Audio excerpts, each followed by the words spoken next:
Hello students, welcome back to my channel bits with Himanshu. और आपने पहले की दो वीडियोस को बहुत ज़्यादा प्यार दिया, उसके लिए बहुत बहुत धन्यवाद। अब मैं आपके पास एक और टॉपिक लेके आया हूँ। जो मैंने सबसे पहले शॉर्ट डाला था वेरिएबल के बारे में, वो वीडियो थी शॉर्ट्स की, जैसे मान के चलिए 1 या 1.5 मिनट की वीडियो थी। तो वो जस्ट मैंने आपको ओवरव्यू देना था कि वेरिएबल होता क्या है। अब मैं आपको बिल्कुल डीप में समझाऊंगा कि वेरिएबल क्या होता है। जैसे देखिए, ये सारी चीज़ें मैं आपको समझाने वाला हूँ, और ये सारा चीजें मैं आपको समझाऊंगा कि पाइथन में वेरिएबल कैसे वर्क करता है और वेरिएबल होता क्या है। जरूरी नहीं कि जो वेरिएबल है वो सिर्फ पाइथन में वर्क करता है। वेरिएबल एक तरह से हमारे पास एक पीस ऑफ इंफॉर्मेशन है जो कि हर प्रोग्रामिंग लैंग्वेज में काम करती है, चाहे वो सी हो, C++ हो, जावा हो, कोई भी लैंग्वेज हो। तो पाइथन का कंसेप्ट बिल्कुल सेम रहता है, बट हाँ, उसका सिंटेक्स चेंज हो जाता है हर लैंग्वेज के हिसाब से। तो बिना टाइम वेस्ट किए गए मैं आपको वेरिएबल के बारे में समझाना चाह रहा हूँ कि वेरिएबल क्या होता है। तो सबसे पहले हम शुरू करते हैं। तो इसमें लिखा है variable is a name storage location whose contents can be varied. इसका मतलब होगा कि वेरिएबल एक ऐसी चीजों को स्टोर करता है, ऐसे नाम को स्टोर करता है और ऐसी लोकेशन पे स्टोर करता है जो कि कंटेंट्स जिसमें हम जो डालते हैं वो कंप्यूटर के अंदर मिलके उस प्रोग्राम को रन करा ले। ठीक है। अब मुझे ये भी पता होगा कि जो बच्चे बिल्कुल नए हैं, जो भी प्रोग्रामिंग का पी भी नहीं जानते और जो भी स्टार्टिंग कर रहे हैं, उनको शायद अभी इतना अच्छा समझ ना आया हो, पर कोई बात नहीं, मैं आगे एग्जांपल देके समझाऊंगा। और जिनको वेरिएबल के बारे में जानकारी है उनको तो समझ आ गया होगा। पर मैं आपसे ये बोलता हूँ कि जो मैंने जितने भी पॉइंट्स लिखे हुए हैं, ये अगर जिन बच्चों को वेरिएबल के बारे में पता भी है तो उनको और अच्छे से पता लग जाएगा, क्योंकि मैंने इसमें A to Z वेरिएबल के बारे में हर एक एक चीज बताई हुई है। ठीक है बच्चों, तो चलिए दूसरा पॉइंट हम डिस्कस करते हैं। Variable is same in many programming languages like C++, Java, Fortran etcetera. तो मैं थोड़ा सा हिस्ट्री में जाना चाहूंगा। ये जो हमारी प्रोग्रामिंग है ना बच्चों, ये ना शुरू जो हुई थी, ये हुई थी AT&T लैब से, जब डेनिस रिची ने दुनिया की सबसे पहली फंक्शन ओरिएंटेड प्रोग्रामिंग लैंग्वेज बनाई थी, जिसका नाम है सी प्रोग्रामिंग लैंग्वेज। ठीक है, जो कि 1972 में निकली थी। ठीक है। अब ये एक ऐसा टॉपिक है जो कि सिर्फ जनरल इंफॉर्मेशन के लिए है, ये मैं आपसे बाद में डिस्कस करूंगा। तो फिलहाल बस मैंने ये इसलिए बताया ताकि आपको इसके बारे में ओवरव्यू हो जाए। ठीक है, चलिए अब थर्ड पॉइंट पे यूज करते हैं। Without keyword variable can't work and without variable keyword can't work. इसका मतलब यह हुआ कि कीवर्ड अगर डला नहीं होगा तो वेरिएबल नहीं चलेगा, वेरिएबल अगर डला नहीं होगा तो कीवर्ड नहीं चलेगा। ठीक है, तो हम आगे अब डिस्कस करते हैं कि वेरिएबल को हम समझने की कोशिश करते हैं। जैसे मैंने स्टूडेंट्स आपको पहले ही बताया कि जो मेरा समझाने का तरीका है वो थोड़ा और से अलग है। मैं हर प्रोग्रामिंग लैंग्वेज को रियल वर्ल्ड से कनेक्ट करता हूं ताकि बच्चों को समझने में आसानी हो जाए। तो बच्चों अब हम वेरिएबल समझते दो वर्ल्ड के एग्जांपल से। एक मैं समझाता हूं आपको रियल वर्ल्ड एग्जांपल और एक समझाता हूं कंप्यूटर वर्ल्ड एग्जांपल। सबसे पहले मैं आपको रियल वर्ल्ड एग्जांपल समझाऊंगा, क्योंकि ये समझोगे तो आपको प्रोग्रामिंग आराम से आ जाएगी। जैसे देखो ऊपर लिखा हुआ है variable is a name storage location. तो देखिए थोड़ा सा मैं आपको लेके जाऊंगा। जैसे ये पेन है, ये मैंने अभी खोल दिया है, ये एक पेन है। ठीक है, ये पेन है। तो नेम क्या हो गया बच्चों? नेम हो गया पेन। ठीक है, पेन हो गया। और स्टोरेज, स्टोरेज मतलब किसमें कौन से कलर की इंक है? देखो इस पेन से ही मैंने सारे नोट्स लिखे, तो ये ब्लू रंग की इंक है। इसके अंदर ब्लू रंग की इंक है। लोकेशन क्या है? लोकेशन है, देखो मैंने किस पे लिखा है बच्चों? कॉपी पे लिखा है। देखो लोकेशन कॉपी। ठीक है। कंटेंट्स क्या है? एनी प्रोग्रामिंग लैंग्वेज या पाइथन प्रोग्रामिंग लैंग्वेज। तो मैं आपको पाइथन पढ़ा रहा हूं तो पाइथन भी हो सकती है, एनी प्रोग्रामिंग लैंग्वेज तो एनी भी, कोई भी हो सकती है। क्या आपको समझ आ रहा है? जो भी मेरी वीडियोस देख रहे हैं, मेरे को लग रहा है शायद 90% तो सबको समझ आ रहा है, इसलिए यस हो गया। तो ये रियल वर्ल्ड एग्जांपल हो गए। जैसे मैं आपको डेफिनेशन बोलूंगा, variable is a name. Name हो गया पेन, स्टोरेज हो गया ब्लू रंग की इंक, लोकेशन होगी कॉपी, कंटेंट्स हो गए कोई भी प्रोग्रामिंग के लैंग्वेज। क्या आपको समझ आ रहे हैं? अगर आ रहे हैं तो यस। तो ये हो गया हमारा रियल वर्ल्ड एग्जांपल अपना प्रोग्रामिंग का और वेरिएबल का। ठीक है, और अब हम बात करेंगे कंप्यूटर वर्ल्ड एग्जांपल की। जैसे देखिए ये मैंने पेन डाला इसमें, ठीक है, इसको मैंने कर दिया बंद। अब मैं क्या करूंगा, देखिए अब हम बात करते हैं बेसिक पाइथन की प्रोग्रामिंग में। Variable is a name. देखो नेम क्या डाला है मैंने, वेरिएबल का ए। देखो नेम डाल दिया मैंने वेरिएबल का ए, ठीक है बच्चों। स्टोर, जैसे रियल वर्ल्ड में अगर ब्लू रंग की इंक है इस पेन के अंदर, तो इसके अंदर मैंने वैल्यू क्या डाली है, 10। इसके अंदर मैंने वैल्यू डाल दी 10। और इस हैश का मतलब हो गया बेटा कमेंट। पाइथन में जब भी हम कमेंट देंगे तो हम हैश का यूज करेंगे, और हैश का मतलब हो गया कमेंट। और क्या कमेंट का नाम है, वेरिएबल।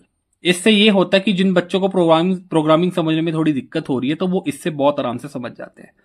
तो नेम हो गया ए, स्टोर जैसे ये ब्लू रंग की इंक रियल वर्ल्ड में, तो इसमें हो गया 10। लोकेशन इसकी भी कॉपी है, और इसकी जो लोकेशन है ये तो चलो मैं कॉपी पे करके दिखा रहा हूं, पर जब आप 11th-12th में पढ़ोगे तो आप पाइथन की विंडो के अंदर प्रोग्रामिंग करोगे, तो इसकी जो लोकेशन होगी, इसकी लोकेशन होगी पाइथन विंडो। कंटेंट्स, इसमें एनी प्रोग्रामिंग लैंग्वेज या पाइथन, तो इसमें भी कंटेंट्स का मतलब ये हो गया कि पाइथन की प्रोग्रामिंग लैंग्वेज। तो जैसे देखिए बेटा ए के अंदर 10 है, तो ये 10 जो है ये वेरिएबल ए में, अगर मैं प्रिंट कराऊंगा ए तो हमारी आउटपुट हो जाएगी 10। तो क्या आपको समझ आ रही है? होप करता हूं कि आज 95% बच्चों को समझ आ रही होगी। तो वो 10 हमारी प्रोग्रामिंग लैंग्वेज जो है वो प्रिंट करा देगी 10। तो ये समझ आ रही है? अगर आपको समझ आ रही है तो ये वैलिड होके यहां से ये समझ आ गई। तो देखिए बेटा कितना आसान था ना वेरिएबल समझना। रियल वर्ल्ड एग्जांपल जो मैंने आपको पेन का दिया, और कंप्यूटर वर्ल्ड एग्जांपल जो मैंने आपको पाइथन की प्रोग्रामिंग का दिया, हमारा वेरिएबल का कंसेप्ट, ठीक है। तो जैसे देखिए अब मैं आपको बताऊंगा वेरिएबल नेमिंग कन्वेंशन, कि जैसे आपको पता है ए तो हमारा वेरिएबल है और 10 इसके अंदर वैल्यू है ना। ये 10 का मतलब हो गया कौन सी वैल्यू, ये इंटीजर वैल्यू है, इंट। पाइथन में हम डिक्लेयर नहीं करते, पर अगर हमें यूजर से वैल्यू इनपुट करानी पड़ती है तो हम डिक्लेयर करते हैं। जैसे मान लीजिए A equals to int input enter the value of A, ठीक है, वो मैं आपको आगे समझाऊंगा। पर अगर इसकी जगह हमारे पास कोई और लैंग्वेज होती, फॉर एग्जाम्पल जैसे C++ या जावा होती, उसमें मेरे को इंट लिखना पड़ता, ठीक है। तो इसलिए पाइथन थोड़ी सी यूजर फ्रेंडली लैंग्वेज भी है, थोड़ी आसान भी है, इसलिए पाइथन जो है वो लोग यूज कर रहे हैं। अभी हमारे टाइम पे जब हम 11th-12th क्लास में थे तो हमारे टाइम पे विजुअल बेसिक लैंग्वेज चला करती थी, उसके बाद फिर Java language I, Java NetBeans, अब पाइथन आ रही है। तो चलिए अब इसके बाद हम शुरू करते हैं वेरिएबल नेमिंग कन्वेंशन। सबसे पहला point, variable name can be up to 255 character long. जैसे मैंने ये डाला है ए मतलब 1 कैरेक्टर, तो इसमें हम 254 कैरेक्टर और डाल सकते हैं। तो 254 + 1 हो गया 255। तो इतना बड़ा वेरिएबल का नाम भी हम डाल सकते हैं। Variable name always starts with lower case character. ये बच्चों बात हमेशा याद रखना कि वेरिएबल का जो नाम है वो हमेशा लोअर केस से स्टार्ट होता है। अब कुछ बच्चे अगर पाइथन की प्रोग्रामिंग कर रहे होंगे जो बिल्कुल लेटेस्ट सॉफ्टवेयर है पाइथन के, उसमें कैपिटल वर्ड से भी स्टार्ट हो जाता है, बट अगर आप पुराने वर्जन पे करोगे तो लोअर केस से ही हमें स्टार्ट करना पड़ेगा। जैसे देखिए मैंने नीचे लिखा भी है, we can use upper case character after lower case character. Lower case डालेंगे फिर अपर केस डालेंगे तो प्रोग्राम चल जाएगा। पर आजकल की जो नए जमाने के ये जो सॉफ्टवेयर है ना पाइथन के, उसके अंदर अपर केस कैरेक्टर भी आ जाता है। तो इतनी टेंशन वाली बात नहीं है। अगर कोई बच्चा बोले कि नहीं अपर केस ही आता है लोअर केस नहीं आता, तो दोनों आ जाते हैं, सॉफ्टवेयर के ऊपर डिपेंड है। हमारे टाइम पे पुराने जमाने के सॉफ्टवेयर होते थे तो उसमें तो लोअर केस ही आता था। अब जो सॉफ्टवेयर है वो नए जमाने के, तो उसमें अपर केस भी आ जाता है, ठीक है। जैसे ए छोटा ए बड़ा, ऐसे भी हम वेरिएबल डाल सकते हैं, ठीक है बच्चों। We also put underscore in between the alphabets. आपको तो पता ही है बच्चे, जो भी हम वेरिएबल डालेंगे उसमें अल्फाबेट्स ही हम यूज करते हैं, है ना। नंबर्स भी यूज कर लेते हैं पर अल्फाबेट्स हम मेन यूज करते हैं, ताकि जिससे हमें क्लैरिफिकेशन हो पाए कि हाँ ये वेरिएबल क्या है क्या नहीं है। तो जैसे देखिए मैंने लिखा है we also put underscore in between the alphabets. हम अंडरस्कोर बिटवीन दी अल्फाबेट्स में डाल सकते हैं। जैसे बच्चों, जैसे मैं लिख रहा हूं A_A, ये ठीक है, बिल्कुल ठीक है ना। अगर मैं कैपिटल भी डालूंगा ये भी बिल्कुल ठीक है। Variable name contains capital A to Z, small a to Z, 0 to 9 और special symbol like comma, @ tilde. इसको बोलते बेटा टिल्डे, ठीक है, एक्सेट्रा। ये सिंबल भी हम डाल सकते हैं, जैसे ये वाला सिंबल भी डाल सकते हैं, ये वाला सिंबल भी डाल सकते हैं, है ना। तो कोई दिक्कत नहीं, हम डाल सकते हैं सिंबल। एग्जाम्पल जैसे देखिए A_B वैलिड, अंडरस्कोर AB भी वैलिड है। हम नंबर यूज नहीं कर सकते पहले, तो ये नॉट वैलिड है।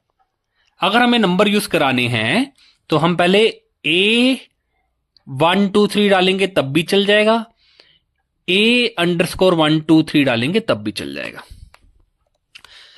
माय वेरिएबल ये भी वैलिड है, अंडरस्कोर है क्योंकि, अंडरस्कोर ना भी हो तब भी चल जाता है, बस स्पेस नहीं होनी चाहिए बच्चों, स्पेस होगी तो फिर तुम्हें एरर दिखा देगा। कैपिटल A_B जिसको हम अपर केस भी बोलते हैं, वैसे वैलिड तो नहीं होता, पर जो आजकल के लेटेस्ट पाइथन के सॉफ्टवेयर आ रहे हैं ना, जैसे पाइथन 3.7.11, 3.9.12, 4.0.13, ये जितने भी लेटेस्ट पाइथन के सॉफ्टवेयर है ना बच्चों, इसमें अपर केस करेक्टर के थ्रू हम जो भी वेरिएबल्स है डाल सकते हैं। अब कुछ पूछेंगे क्यों? क्योंकि बेटा सॉफ्टवेयर टाइम के हिसाब से अपडेट होता है ना, तो कोई भी चीज, कोई भी टेक्नोलॉजी टाइम के हिसाब से अपडेट होगी ना तो वो आसान हो जाती है। पहले तो हमें एक ये बटन होता था ना, ओके बटन, ये वाला, इसकी ही कोडिंग करने के लिए, इसमें कलर्स डालने के लिए, पूरी कोडिंग करने के लिए हमें कम से कम 4 से 5 ये रजिस्टर लाइंस ऑफ कोड लिखनी पड़ती थी, तब जाके ये बटन बनता था। और आजकल क्या होता है, क्लिक करो, ड्रैग करो, ड्रॉप करो तो बटन बन गया। तो जितनी टेक्नोलॉजी आगे बढ़ती है ना उतनी चीजें आसान होती है। अब तो कंप्यूटर प्रोग्रामिंग लैंग्वेज बहुत आसान है, हमारे टाइम पे बहुत मुश्किल हुआ करती थी। तो इसलिए मैं कह रहा हूं कि ये जो कैपिटल है ना अब अलाउड है, वैसे तो अलाउड नहीं होता, रूल तो यही कहता है कि नहीं करते अलाउड, कभी भी वेरिएबल कैपिटल में अलाउड नहीं होता। बट आजकल के जो लेटेस्ट पाइथन के सॉफ्टवेयर है ना उसमें इसकी अलाउंस कर दी है, तो आप डाल सकते हो, ठीक है। A_2 ये भी वैलिड है, जैसे मैंने आपको ऊपर समझाया है।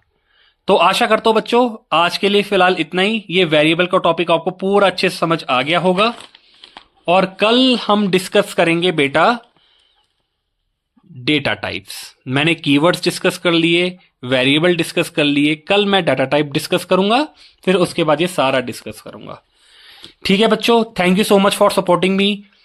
Please like, share and subscribe my channel bits with Himanshu, और उसमें बेल आइकन को प्रेस करके ऑल बटन दबा देना, ठीक है, जिससे मेरे को बहुत अच्छा लगेगा। Thank you so much, bye.